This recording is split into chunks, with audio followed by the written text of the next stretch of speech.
Bharati cements Jagan కుటుంబ సంస్థ అధికారంలో ఉండగా అడ్డగోలుగా లాభాలు చేసుకున్నారు.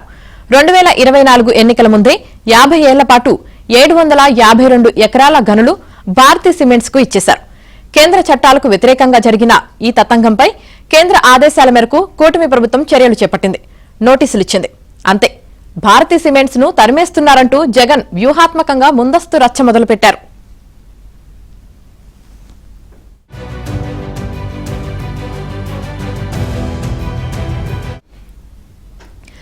భారతీ సిమెంట్స్ పై కూటమి ప్రభుత్వం చర్యలు తీసుకోకుండా జగన్ ముందస్తు బ్లాక్ మెయిలింగ్ కు దిగినట్లుగా అధికార వర్గాలు భావిస్తున్నాయి.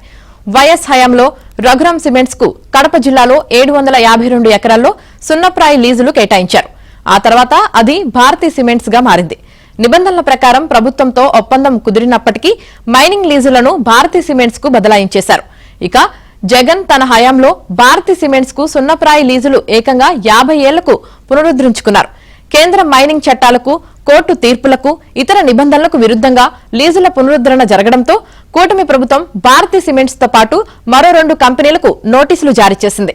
14 రోజుల్లో స్పందించాలంటూ గత నెలలో నోటీసులు ఇవ్వగా భారతీ సిమెంట్స్ ఇప్పటిదాకా స్పందించలేదు.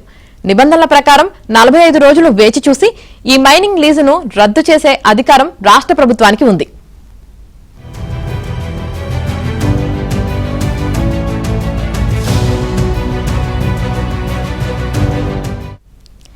అయితే లీజులను రద్దు చేస్తే దాన్ని రాజకీయంగా ఉపయోగించుకునేందుకు కక్ష సాధింపు చర్యగా అభివర్ణిస్తూ జనంలోకి వెళ్లేందుకు జగన్ ఇప్పటి నుంచే సిద్దమవుతున్నారు. అలాగే కూటమి ప్రభుత్వం పరిశ్రమలను తరిమేస్తోందని జాతీయ స్థాయిలో వివాదాస్పదం చేయాలన్న ప్లాన్ తోనూ జగన్ ఉన్నట్లు తెలుస్తోంది.